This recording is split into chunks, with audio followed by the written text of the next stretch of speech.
Fala pessoal, vocês estão no canal No Rumo da História e hoje nós vamos falar sobre a Guerra Fria, que foi um conflito político e ideológico entre Estados Unidos e a União Soviética e que tem esse nome porque não houve um conflito direto entre Estados Unidos e a União Soviética e também porque essa guerra foi principalmente travada por meio de financiamento e apoio militar, fornecimento de armamentos para nações que estavam em guerra. Ou seja, em um país, por exemplo, em que o Partido Comunista estava no poder, os Estados Unidos mandavam dinheiro e armamentos para o outro partido, para o grupo revoltoso que queria derrubar o Partido Comunista. Da mesma forma, se fosse um sistema capitalista, os soviéticos mandavam ajuda para o grupo que queria derrubar o líder capitalista do poder. E assim, a guerra durou de 1947 até 1991, quando a União Soviética caiu frente a uma crise econômica.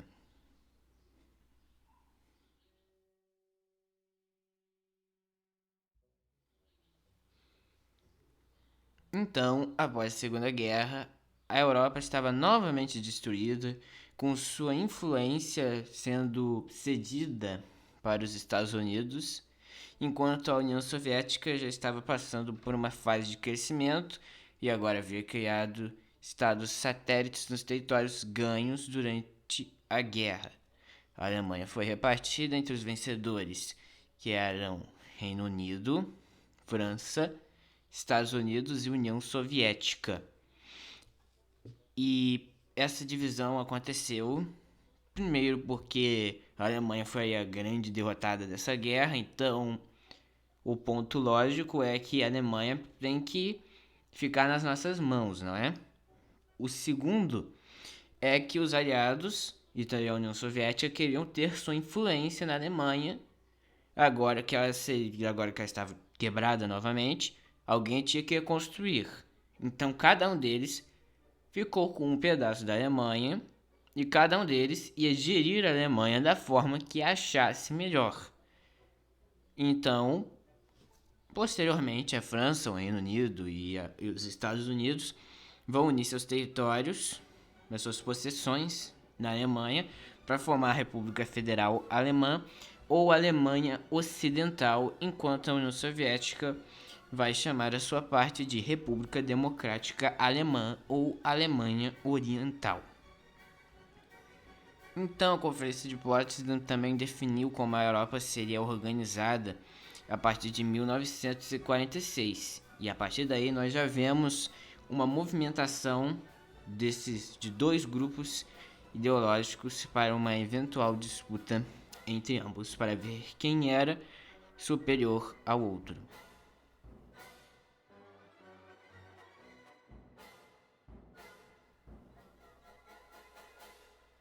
Então, o presidente dos Estados Unidos, Harry Truman, inicia uma política para conter o avanço do comunismo no mundo a partir de um discurso que ele fez dando apoio ao que Churchill tinha dito sobre a cortina de ferro, que era esses territórios que a União Soviética agora já tinha, que inclui a Polônia, Lituânia, Letônia, Estônia, esses pedaços da Europa que eles ganharam depois de expulsarem os alemães de lá. Então, essa política para conter o avanço do comunismo no mundo, principalmente na Europa, é chamada de Doutrina Truman, que propõe que os Estados Unidos tinham o dever moral de tomar a frente contra o comunismo e deveriam financiar os países para negar o comunismo, seja financiar dinheiro ou financiar mandando armas e ajuda militar, principalmente ajuda militar. Então, com esse objetivo, o Plano Marshall é lançado e ele previu uma ajuda econômica para os países da Europa que estavam necessitando de ajuda. Também era uma forma de aumentar um pouco a influência dos Estados Unidos na Europa. E nesse mapa aí, o que vocês estão vendo aí são todos os países que receberam algum dinheiro dos Estados Unidos nesse plano Marshall. E você já vê aí que a maior parte da Europa Central já foi, com exceção da Espanha, da Iugoslávia, da Tchecoslováquia, da Polônia, obviamente da União Soviética, Romênia, Bulgária. Dá pra ver aí muitos países que estavam no bloco do comunista, socialista, não aceitaram. Obviamente, porque não só nessa época, mas a partir daí, principalmente, ambos não se comunicam. Nada que vier do bloco capitalista é bom. Para os socialistas, nada que vier do bloco capitalista é bom. E da mesma forma, para os capitalistas, nada que vier do bloco socialista é bom. Então, de fato, os países que aceitaram eram basicamente os países que estavam pensando em se unir aos Estados Unidos. E os que não aceitaram, ou é porque não precisavam, ou porque não tinham interesse nenhum em se juntar aos Estados Unidos nessa sua guerra ideológica contra a União Soviética. Então, em 1949, nós temos a formação da OTAN, ou Organização do Tratado do Atlântico Norte, que era uma aliança militar do bloco capitalista, que era basicamente o seguinte: nós nos ajudamos mutuamente, nós nos unimos aqui nesse acordo, então se um de nós for atacado por algum país do bloco socialista, nós vamos nos ajudar mutuamente e todos nós vamos nos juntar contra esse país do bloco socialista para expulsar ele do território de um dos nossos membros. Então, nós vemos então já essa formação de alianças em ambos os lados, porque depois nós vamos ter o Pacto de Varsóvia, que é basicamente a mesma coisa que a OTAN, só que com os países socialistas. Por exemplo, União Soviética, Polônia, Alemanha Oriental, Tchecoslováquia, Hungria, Romênia, Bulgária e por aí vai. Então, em 1961, nós temos a construção do maior símbolo da divisão do mundo naquela época, que é o Muro de Berlim, que foi construído principalmente porque Berlim também tinha sido dividido em dois lados. A Alemanha era a Alemanha Ocidental e Oriental. Mas Berlim, que era a capital, e sempre foi a capital da Alemanha, foi dividida também em dois. A Berlim Ocidental, capitalista, e Berlim Oriental, comunista. Só que a Berlim Ocidental estava se desenvolvendo muito mais rápido do que a Berlim Oriental, por fatores que eu vou abordar mais para frente nesse vídeo.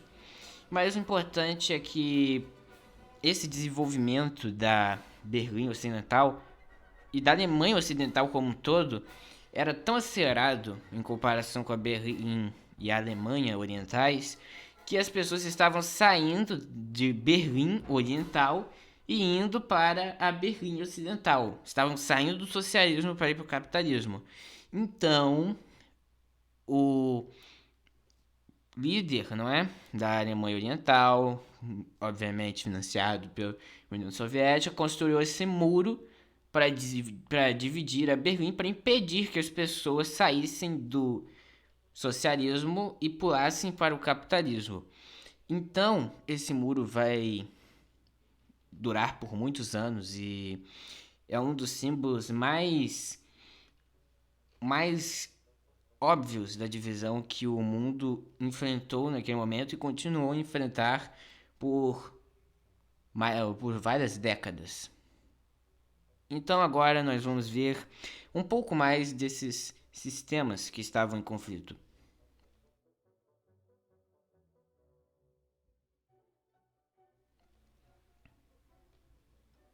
Então, para nós entendermos essa divisão, devemos entender esses dois sistemas ideológicos que estavam em conflito.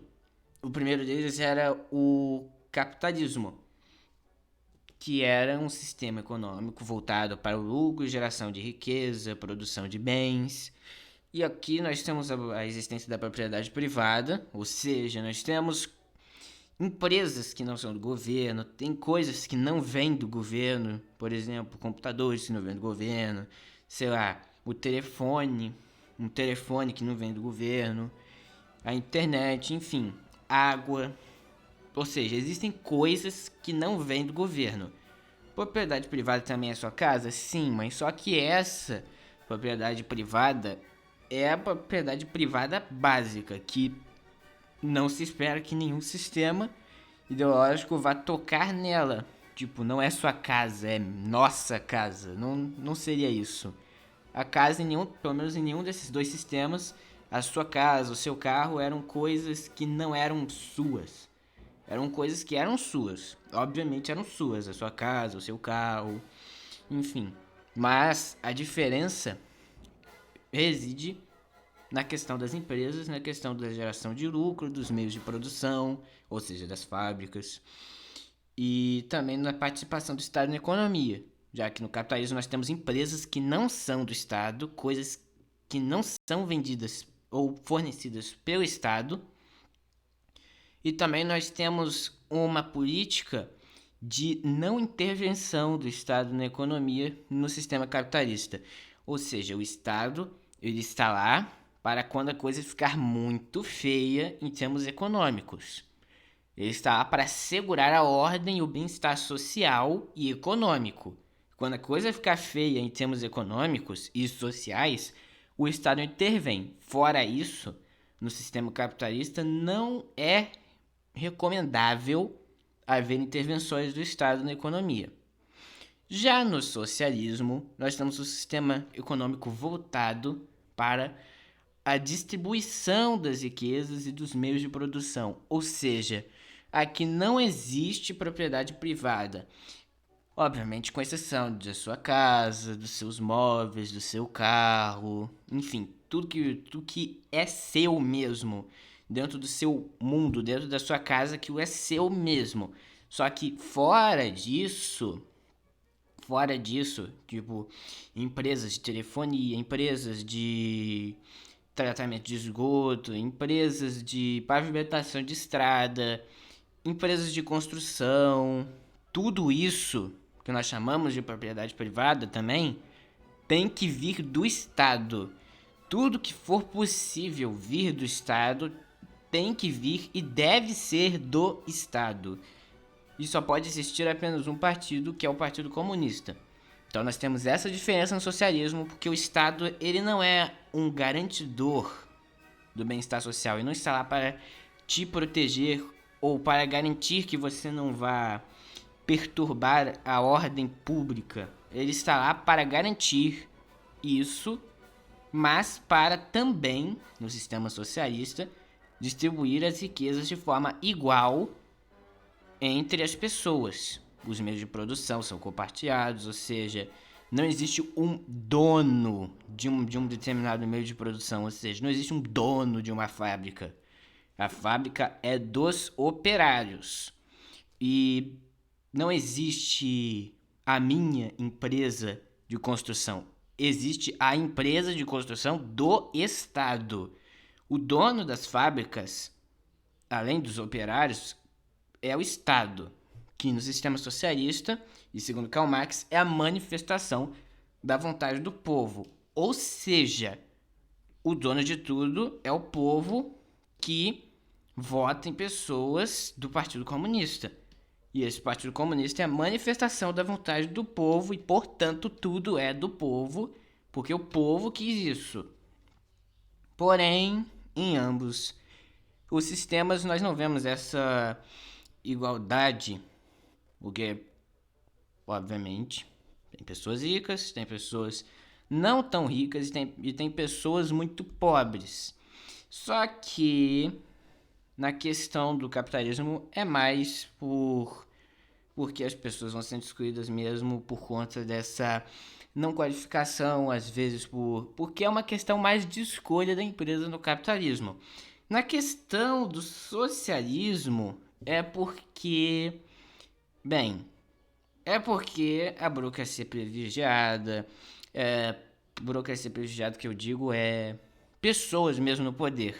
A pessoa chega no socialismo e ela chega no poder lá para ficar com a grana toda. Porque o sistema socialista, ele entende ele tem essa grave falha que é você esperar que a pessoa chegue no poder e diga: muito bem, vamos dividir esse dinheiro igualmente para todo mundo. Sendo que essa pessoa, que é o secretário-geral do Partido Comunista, que é o líder da União Soviética, tem acesso a literalmente tudo. Ela pode controlar todos os aspectos da sua vida no socialismo, porque o Estado domina tudo.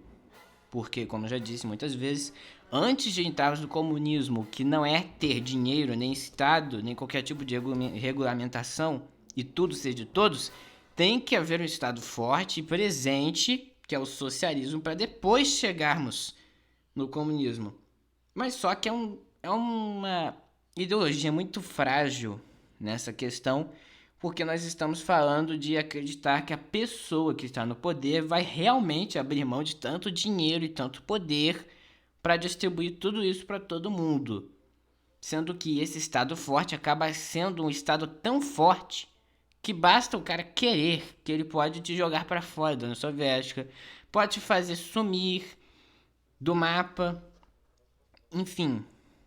Então, o sistema capitalista é mais por questões mesmo de que a pessoa não é muito qualificada para determinado tipo de emprego, enquanto no sistema socialista a pobreza vem principalmente porque se concentra muito poder na mão de um partido só e na figura de uma pessoa só, que no caso seria o presidente da União Soviética, que é o secretário-geral do Partido Comunista Soviético. Então, ambos os sistemas se utilizavam de propaganda ideológica para influenciar a opinião pública a respeito de um determinado sistema, além de se insultarem mutuamente. Portanto, dá para se concluir que os capitalistas exaltavam que o seu sistema dava riqueza, dava liberdade, enquanto os socialistas exaltavam que o seu sistema era mais igual e que tinha mais justiça social no seu sistema. Acaba que eles também falavam, por exemplo, que os capitalistas são imperialistas, no caso da União Soviética. O insulto deles dirigido aos capitalistas era sempre que eles são burgueses, eles gostam de ficar ostentando, não distribuem a riqueza. No capitalismo não tem distribuição de riqueza, que tem. Enquanto no capitalismo as críticas ao socialismo era que o socialismo ia destruir o estilo de vida americano, que o socialismo que o socialismo iria destruir o bem-estar social, entre muitas outras coisas. Então, a propaganda ideológica chegou a tal ponto que as pessoas acabavam tendo que ser obrigadas a aceitar isso, né? Em ambos os lados. Tanto na União Soviética, principalmente, você tinha que não podia se falar contra o sistema socialista na Soviética e também não se podia falar mal do capitalismo nos Estados Unidos. De tamanha que era a tensão entre os dois lados, não podia haver opiniões contrárias, todos tinham que estar juntos, ou contra o capitalismo ou contra o socialismo.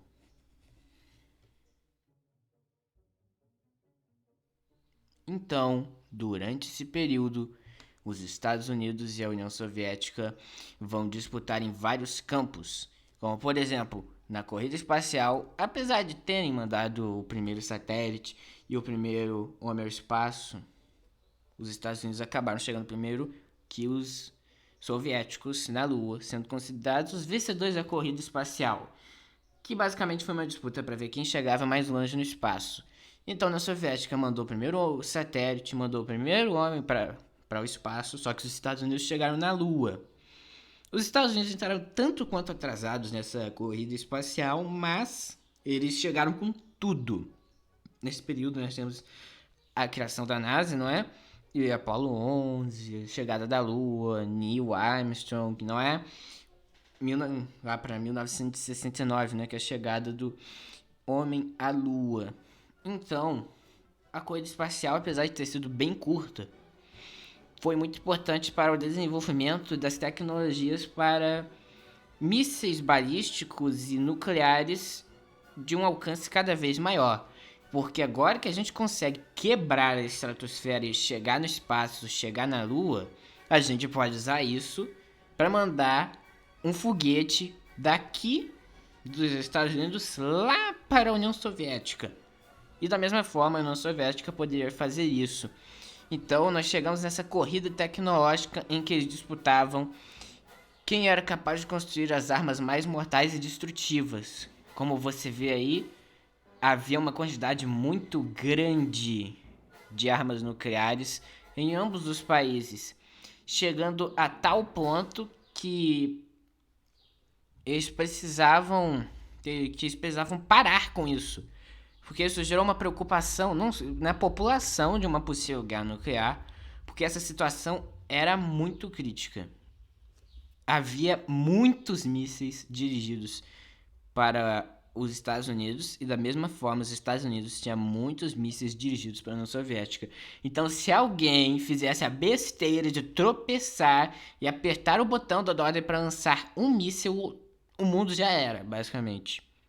Então, eles iniciam assinando o Tratado de Não Proliferação Nuclear em 1968 para acalmar um pouco essa situação de nós temos uma quantidade gigantesca de armas nucleares, e você pode ver aí nesse gráfico que a partir daí ainda houve uma subida, mas depois que a União Soviética, agora a Rússia, sumiu do mapa, as armas nucleares foram diminuindo.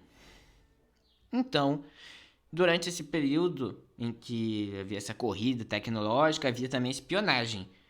Então, os Estados Unidos passam a caçar possíveis comunistas em seus domínios, no que nós chamamos de caças bruxas, que é interrogatório, figuras artísticas, como por exemplo Charles Chaplin, eram questionadas se por conta de suas manifestações políticas, só para descobrir se eles tinham envolvimento com os soviéticos, ou se pessoas na União Soviética tinham ligações com os Estados Unidos, sendo que era muito mais nos Estados Unidos, porque nos Estados Unidos você ainda tinha possibilidade de viajar.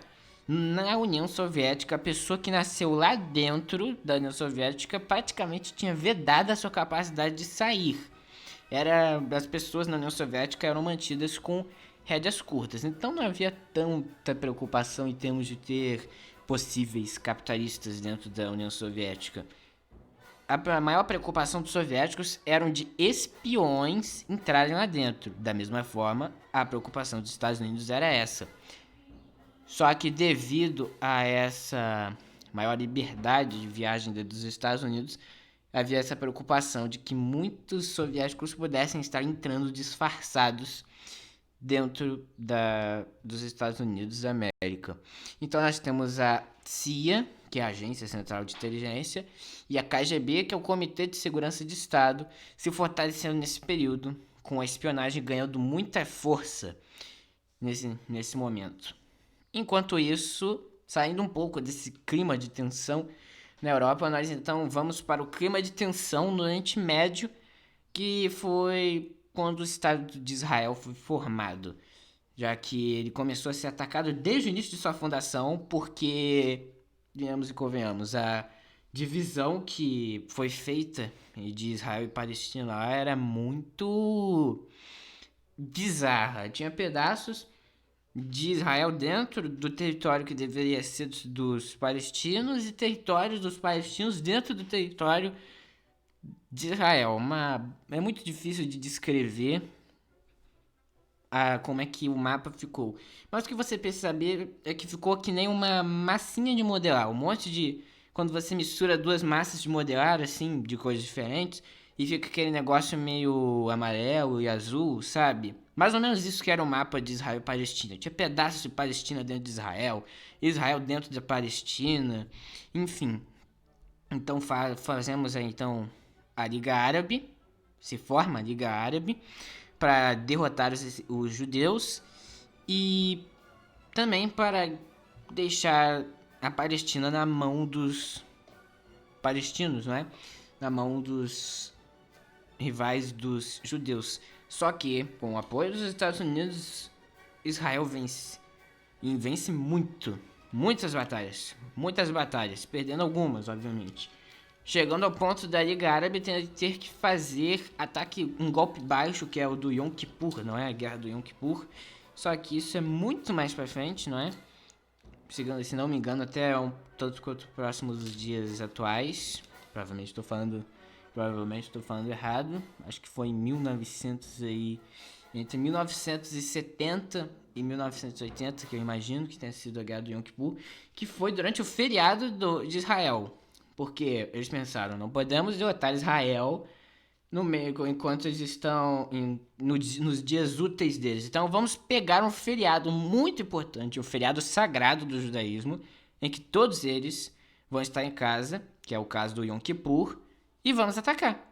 E aconteceu que eles fizeram isso mesmo. Eles fizeram o golpe baixo de atacar os judeus no seu dia sagrado. Que é a mesma coisa que por exemplo, sei lá, atacarem o Brasil na Páscoa, algo do tipo. Um feriado que todo mundo tá dentro de casa. Eles fizeram a mesma coisa com Israel, só que Israel venceu de novo. E hoje em dia a maior parte do território que foi dividido entre Israel e Palestina faz parte de Israel principalmente.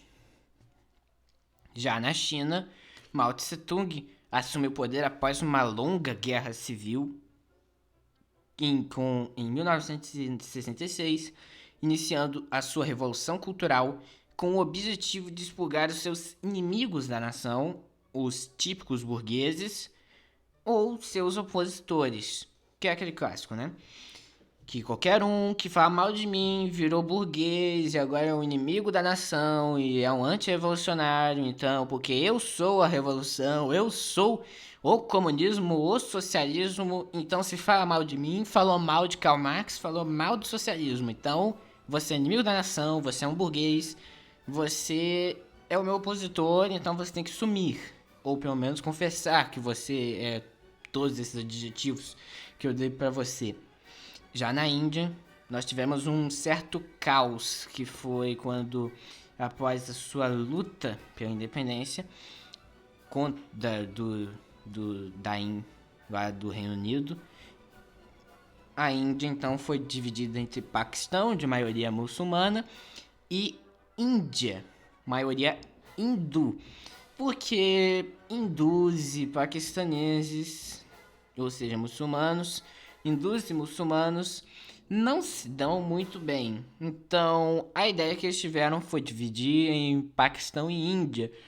Obviamente que ninguém ficou tão feliz assim com essa ideia. Obviamente que as pessoas no poder ficaram muito felizes com essa ideia de partir a Índia em Paquistão e Índia e separar muçulmanos de hindus. Só que havia dentro dos hindus, principalmente lá de Mahatma Gandhi, não é? Que acreditavam que podia ter paz, que podia ter união entre os dois. Só que, assassinaram o Gandhi e aí acabou mesmo essa ideia de ter paz entre muçulmanos e hindus. Então, agora em Cuba, nós temos já uma das questões mais polêmicas da Guerra Fria. O momento em que nós chegamos mais perto de um conflito em larga escala entre Estados Unidos e União Soviética. Porque em Cuba, Fidel Castro, auxiliado por Raul Castro, Ernesto Che Guevara, Camilo Cienfuegos, derrubam Fulgêncio Batista do poder, iniciando um regime de ordem socialista. Então, os Estados Unidos embargam Cuba imediatamente. Por quê? Porque Cuba está muito perto dos Estados Unidos. Muito perto mesmo. Nós estamos falando de um regime de ordem socialista na América Central. Isso quebra o slogan América para os americanos. Em outras palavras, nós temos um socialismo grudado num território capitalista. No berço do capitalismo moderno, nós temos um sistema de ordem socialista. Então, Cuba recorre à União Soviética que dá dinheiro em troca de eles poderem instalar uma base de mísseis em Cuba. Ou seja, tem mísseis apontados para os Estados Unidos em Cuba. Tinha uma ilha coladinha nos Estados Unidos. Então, em outras palavras, nós estamos falando de mísseis a uma distância tão curta, mas tão curta, que chega a ser perigoso, porque é muito perigoso essa situação, porque há um certo limite para os radares, e você está falando de uma ilha que está muito perto dos Estados Unidos. Então, se você lança os mísseis daquela distância que Cuba está dos Estados Unidos, as chances de defesa são muito baixas. Então, os Estados Unidos ameaçam invadir Cuba caso os mísseis não saiam de Cuba. Aí nós entramos num clima de tensão muito grande entre os Estados Unidos e a União Soviética. Só que, ainda bem, Estados Unidos e União Soviética entram em um acordo em que os mísseis saem de Cuba, mas os Estados Unidos não podem invadir Cuba e não podem interferir em Cuba. Ou seja, Cuba vai ter que permanecer socialista se você quiser os mísseis fora de Cuba. E assim acaba o que nós chamamos de crise dos mísseis de Cuba, com os Estados Unidos aceitando isso e com Cuba sendo socialista até hoje. Só que com um pequeno probleminha. Cuba ia até bem quando a União Soviética estava lá para ajudar, para dar o dinheiro. Só que quando a União Soviética se foi, acabou-se, aí a coisa ficou feia para Cuba. Não tinha mais os auxílios, os estímulos monetários da União Soviética e é o que é hoje, né? Um país bem atrasado em termos de internet, até mesmo nos modelos de carros, um estilo mais retrô, não é? Mas enfim. No Vietnã, os Estados Unidos vão tentar derrotar os Vietcongs, não é? Os guerrilheiros comunistas, mas acabam perdendo apoio da população, sendo forçados a sair da guerra e deixar o Vietnã virar comunista. Com isso, os Estados Unidos embargam o Vietnã por cerca de 20 anos. Nesse período, nós também temos o surgimento dos movimentos de contracultura, que protestavam contra os típicos valores de sua sociedade, ou seja, eles eram anticonservadores, eles eram anti esse sistema capitalista extremamente consumista e anti-guerra do Vietnã. Nós temos também o movimento negro, porque nós estamos ainda em tempos de segregação, ou seja, banheiro para negro e banheiro para branco, bebedouro para negro, bebedouro para branco, essa divisão entre negros e brancos dentro dos Estados Unidos.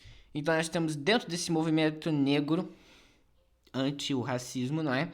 A divisão entre Malcolm X e Martin Luther King Jr., já que Malcolm X era mais, digamos, um pouco mais adepto da violência, enquanto Martin Luther King era do tipo mais pacifista, protestos, passeatas, enquanto Malcolm X era violência, se necessário, ou seja, esperar pelo melhor e estar preparado para o pior.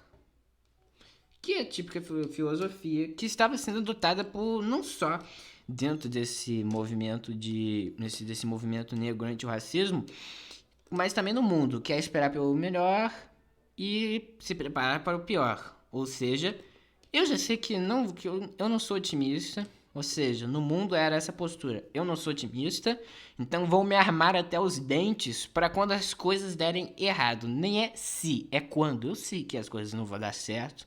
Eu vou garantir que as coisas não deem certo, porque eu não quero que as coisas deem certo, para que eu possa usar as armas e destruir meus inimigos. No caso, o movimento negro era mais para autodefesa mesmo. Então, nós entramos nos últimos anos da Guerra Fria e da União Soviética como um todo.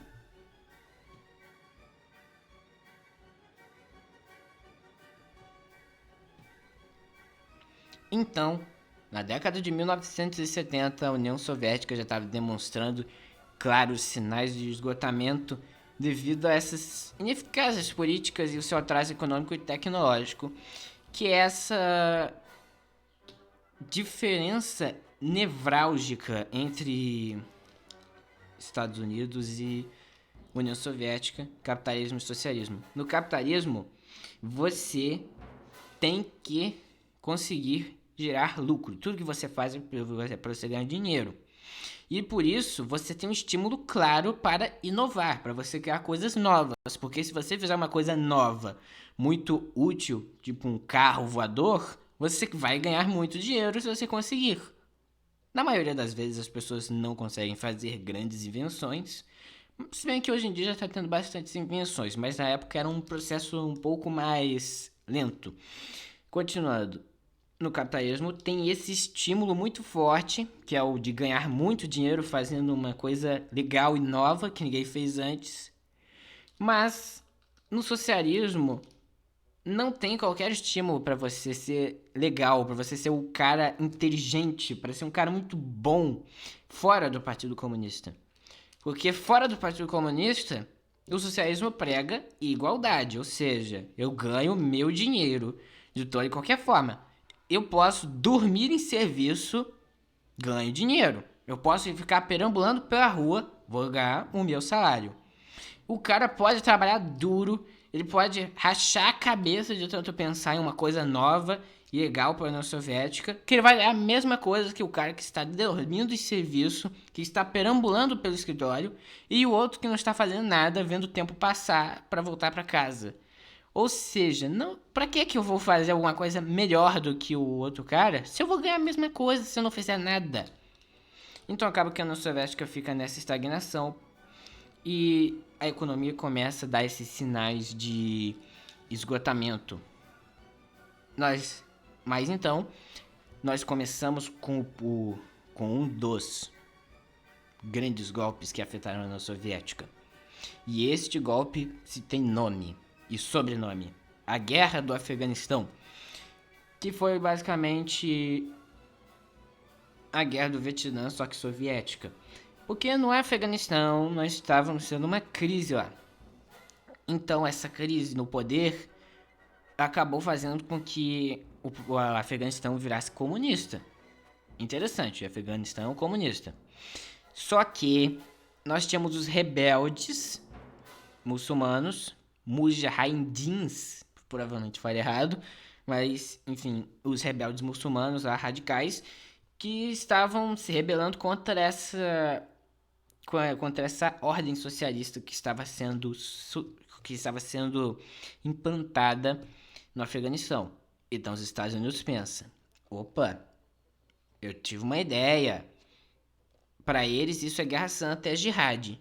E se eu der dinheiro para eles lutarem e derrubarem o comunismo?